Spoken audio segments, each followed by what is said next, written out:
ಹಬ್ಬ ಹರಿದಿನ ಬಂದರೆ ಸಾಂಪ್ರದಾಯಿಕವಾಗಿ ಮಾಡುವಂಥ ಸಿಹಿ ಅಂದರೆ ಶಾವಿಗೆ ಪಾಯಸ. ಇಂಥ ಶಾವಿಗೆ ಪಾಯಸನ ನಾವು ತುಂಬ ಗಟ್ಟಿಯಾಗೂ ಅಲ್ಲದೆ ತುಂಬ ತೆಳುವಾಗೂ ಅಲ್ಲದೆ ರುಚಿಯಾಗಿ ಹದವಾಗಿ ಮಾಡಬೇಕು ಅಂದರೆ ಸರಿಯಾದ ಅಳತೆ ಇರಬೇಕು. ಸರಿಯಾದ ಅಳತೆಯೊಂದಿಗೆ ಇವತ್ತು ನಾನು ನಿಮಗೆ ಶಾವಿಗೆ ಪಾಯಸ ಮಾಡೋದನ್ನ ತೋರಿಸ್ಕೊಡ್ತೀನಿ. Hi friends, welcome to Nagaveni Achar's kitchen. ಇವತ್ತಿನ ರೆಸಿಪಿ ಬಂದು ಶಾವಿಗೆ ಪಾಯಸ ಅಥವಾ ಶೀರ್ ಕುರ್ಮಾ ಅಂತಲೂ ಹೇಳ್ಬೋದು. ಶೀರ್ ಕುರ್ಮಾ ಮಾಡೋದಕ್ಕೆ ಒಂದು ಪಾತ್ರೆ ತೊಗೊಂಡಿದ್ದೀನಿ. ಇದರಲ್ಲಿ 4 ಕಪ್ ಆಗುವಷ್ಟು ಹಾಲನ್ನು ತಗೊತಾ ಇದ್ದೀನಿ. 1 ಕಪ್ ಹಾಲು 250 ml ಅಷ್ಟು ಇಡಿಸುತ್ತೆ. 4 ಕಪ್ಪಷ್ಟು ಹಾಲನ್ನು ತಗೊತಾ ಇದ್ದೀನಿ. ಅಂದರೆ 1 ಲೀಟರಷ್ಟು ಫುಲ್ ಫ್ಯಾಟ್ ಮಿಲ್ಕನ್ನು ತಗೊಂಡಿದ್ದೀನಿ. ಆದಷ್ಟು ಗಟ್ಟಿಯಾಗಿರುವಂಥ ಹಾಲನ್ನು ತಗೊಂಡ್ರೆ ಸ್ವೀಟ್ ತುಂಬಾ ಚೆನ್ನಾಗಾಗುತ್ತೆ. 8 ರಿಂದ 10 ಒಣಗಿದ ಖರ್ಜೂರನ ರಾತ್ರಿನೇ ನೆನೆಸಿ ಇಟ್ಟಿದ್ದೀನಿ. ಹಾಗೆಯೇ 1 ಹಿಡಿಯಷ್ಟು ಬಾದಾಮಿ ಕೂಡ ನೆನೆಸಿ ಇಟ್ಟಿದ್ದೀನಿ. ನೆನೆಸಿಟ್ಟಿರುವಂಥ ಬಾದಾಮಿ ಎಲ್ಲ ಈ ರೀತಿಯಾಗಿ ಸಿಪ್ಪೆ ಬಿಡಿಸಿ ರೆಡಿ ಮಾಡಿ ಇಟ್ಕೊಳ್ಳೋಣ. ನೆನೆಸಿಟ್ಟಿರೋದ್ರಿಂದ ಸಿಪ್ಪೆ ತುಂಬ ಚೆನ್ನಾಗಿ ಈ ರೀತಿಯಾಗಿ ಬಿಡಿಸ್ಕೋಬೋದು. ಈಗ ನೆನೆಸಿಟ್ಟಿರುವಂಥ ಖರ್ಜೂರನ ಕಟ್ ಮಾಡಿ ರೆಡಿ ಮಾಡಿ ಇಟ್ಕೊಳ್ಳೋಣ. ಮೊದಲಿಗೆ ಖರ್ಜೂರದ ಒಳಗಡೆ ಇರುವಂಥ ಬೀಜ ಏನಿದೆ ಅದನ್ನು ತೆಗೆದುಬಿಡೋಣ. ಸಣ್ಣದಾಗಿ ಕೂಡ ಕಟ್ ಮಾಡ್ಕೋಬೋದು. ಇಲ್ಲಾಂದರೆ ನಾನಿಲ್ಲಿ ತೋರಿಸಿರೋ ರೀತಿಯಲ್ಲಿ ಉದ್ದುದ್ದಕ್ಕೂ ಸಹ ನೀವು ಕಟ್ ಮಾಡ್ಕೋಬೋದು. ನಿಮಗೆ ಯಾವ ಥರ ಇಷ್ಟನೋ ಆ ರೀತಿಯಾಗಿ ಖರ್ಜೂರ ಕಟ್ ಮಾಡಿ ಒಂದು ಕಡೆಗೆ ಇಟ್ಕೊಳ್ಳಿ. ಹಾಗೆಯೇ ಸಿಪ್ಪೆ ಬಿಡಿಸಿಟ್ಟಿರುವಂಥ ಬಾದಾಮಿ ಕೂಡ ಇದೇ ರೀತಿಯಾಗಿ ಕಟ್ ಮಾಡಿ ಇಟ್ಕೊಳ್ಳೋಣ. ನಾನಿಲ್ಲಿ ಬಾದಾಮಿ ಕೂಡ ಉದ್ದಕ್ಕೆ ಕಟ್ ಮಾಡಿ ಇಟ್ಕೊತಾ ಇದ್ದೀನಿ. 1 ಹಿಡಿ ಆಗುವಷ್ಟು ಗೋಡಂಬಿ ತಗೊಂಡಿದ್ದೀನಿ. ಗೋಡಂಬಿ ಸಣ್ಣದಾಗಿ ಕಟ್ ಮಾಡಿ ಇಟ್ಕೊಳ್ಳೋಣ. ಗೋಡಂಬಿ ನೀರಲ್ಲಿ ನೆನೆಸುವಂಥ ಅವಶ್ಯಕತೆ ಇಲ್ಲ. ಬರೀ ಖರ್ಜೂರ ಮತ್ತು ಬಾದಾಮಿ ನೀರಲ್ಲಿ ನೆನೆಸಿದ್ರೆ ಸಾಕು. ಹಾಗೆಯೇ 1 ಹಿಡಿ ಆಗುವಷ್ಟು ಒಣ ದ್ರಾಕ್ಷಿ ತಗೊಂಡಿದ್ದೀನಿ. 2 ರಿಂದ 3 ಟೇಬಲ್ ಸ್ಪೂನಷ್ಟು ಚಿರೋಂಜಿ ಅಂತ ಹೇಳ್ತೀವಿ ನೋಡಿ, ಇದನ್ನು ತಗೊಂಡಿದ್ದೀನಿ. ಇದು ಶೀರ್ ಕುರ್ಮಾಗೆ ತುಂಬಾ ಚೆನ್ನಾಗಿರುತ್ತೆ. ಹಾಕಿದ್ರೆ ಮರೀದಿರ ಹಾಕ್ಕೊಳ್ಳಿ.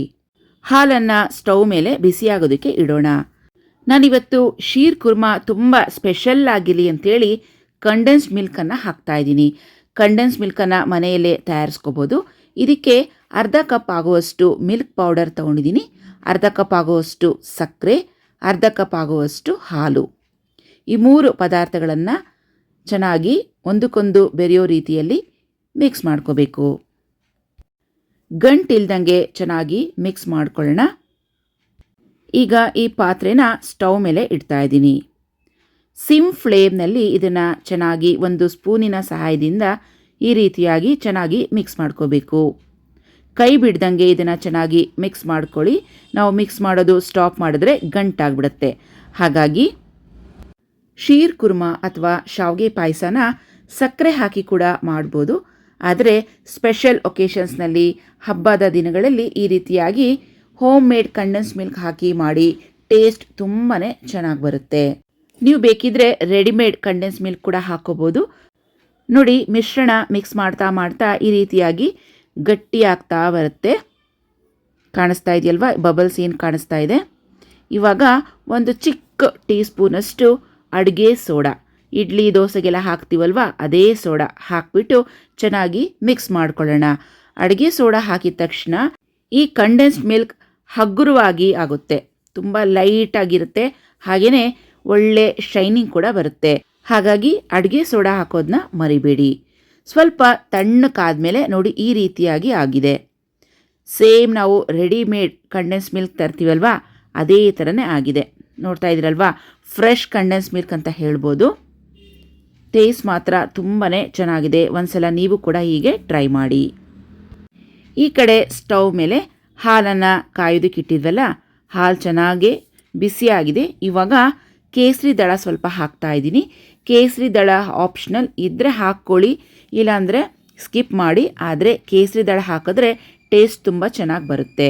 ಒಂದು ಪ್ಯಾನಲ್ಲಿ 2 ರಿಂದ 3 ಟೇಬಲ್ ಸ್ಪೂನಷ್ಟು ತುಪ್ಪ ಹಾಕ್ಕೊಂಡು ಇದರಲ್ಲಿ ಕಟ್ ಮಾಡಿ ಇಟ್ಕೊಂಡಿರುವಂಥ ಖರ್ಜೂರ ಜೊತೆಗೆ ಬಾದಾಮಿ ಇವೆರಡನ್ನು ಹಾಕಿ ಮೊದಲಿಗೆ ಫ್ರೈ ಮಾಡ್ಕೊಂಬಿಡೋಣ. ಇವೆರಡನ್ನು ನೀರಲ್ಲಿ ನೆನೆಸಿರೋದ್ರಿಂದ ಫ್ರೈ ಆಗೋದಕ್ಕೆ ಸ್ವಲ್ಪ ಟೈಮ್ ತಗೊಳುತ್ತೆ.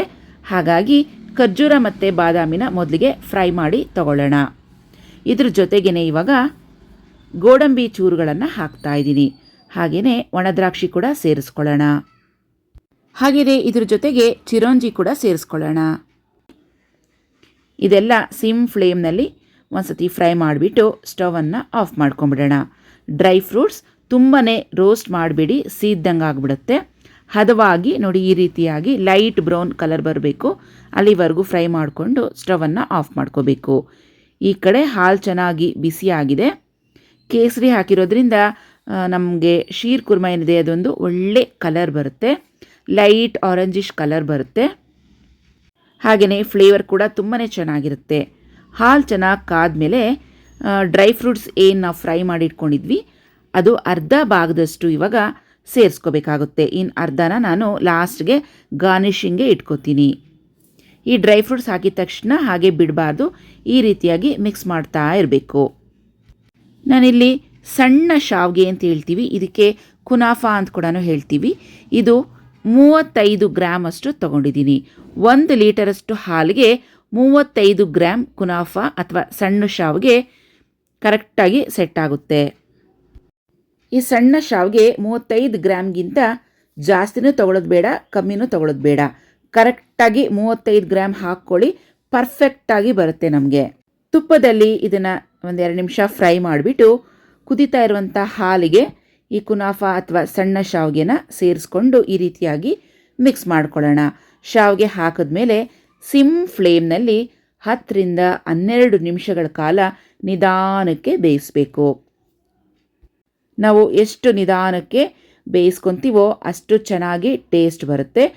ಅರ್ಜೆಂಟಾಗಿ ಹೈ ಫ್ಲೇಮ್ ಇಟ್ಬಿಟ್ರೆ ನಮಗೆ ಟೇಸ್ಟ್ ಅಷ್ಟು ಚೆನ್ನಾಗಿ ಬರೋದಿಲ್ಲ. ನೋಡಿ, ಈಗ ಲಿಡ್ಡನ್ನು ಕವರ್ ಮಾಡಿಬಿಟ್ಟು 10ರಿಂದ 12 ನಿಮಿಷ ಚೆನ್ನಾಗಿ ಬೇಯಿಸ್ಕೊಂಡಿದ್ದೀನಿ. ಕೊನೆಯಲ್ಲಿ 1-2 ಟೀ ಸ್ಪೂನಷ್ಟು ಏಲಕ್ಕಿ ಪುಡಿ ಹಾಕ್ಕೊಳ್ಳೋಣ. ಹಾಗೆಯೇ ರೆಡಿ ಮಾಡಿ ಇಟ್ಕೊಂಡಿದ್ವಲ್ವ ಕಂಡೆನ್ಸ್ಡ್ ಮಿಲ್ಕ್, ಇದನ್ನು ಕೂಡ ಸೇರಿಸ್ಕೊತಾ ಇದ್ದೀನಿ. ನಾನಿವಾಗ ಎಷ್ಟು ಕಂಡೆನ್ಸ್ ಮಿಲ್ಕ್ ಮಾಡಿದ್ನೋ ಅಷ್ಟು ಕರೆಕ್ಟಾಗಿ ಆಗುತ್ತೆ.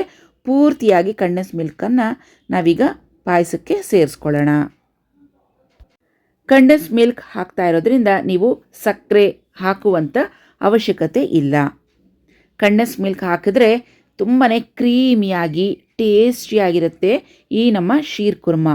ಒಂದು ಸಲ ನೀವು ಇದನ್ನು ಟ್ರೈ ಮಾಡಿ, ಟೇಸ್ಟ್ ಮಾತ್ರ ಆಸಮ್ ಆಗಿರುತ್ತೆ. ಕಂಡೆನ್ಸ್ ಮಿಲ್ಕ್ ಹಾಕಿದ ತಕ್ಷಣ ಸ್ಟವನ್ನು ಆಫ್ ಮಾಡ್ಕೋಬೇಕು. ನಮಗೆ ಈ ಖೀರ್ ಮಾಡುವಾಗ ಶಾವಿಗೆ ಸ್ವಲ್ಪ ಜಾಸ್ತಿ ಆಗೋಯ್ತು, ಪಾಯಸ ತುಂಬಾ ಗಟ್ಟಿ ಆಗೋಯ್ತು ಅಂದರೆ ಇನ್ನೊಂದು ಕಪ್ಪಷ್ಟು ಹಾಲನ್ನು ನೀವು ಸೇರಿಸ್ಕೋಬೋದು. ನೋಡಿ ಎಷ್ಟು ಪರ್ಫೆಕ್ಟಾಗಿ ಹದ ಬಂದಿದೆ. ತುಂಬ ಗಟ್ಟಿಯಾಗೂ ಬಂದಿಲ್ಲ, ತುಂಬ ತೆಳುವಾಗೂ ಬಂದಿಲ್ಲ. ಈಗ ಮಾಡಿಟ್ಕೊಂಡಿರುವಂಥ ನಮ್ಮ ಶೀರ್ ಕುರ್ಮಾ ಒಂದು ಬೌಲ್ಗೆ ಟ್ರಾನ್ಸ್ಫರ್ ಮಾಡ್ಕೊಳ್ಳೋಣ.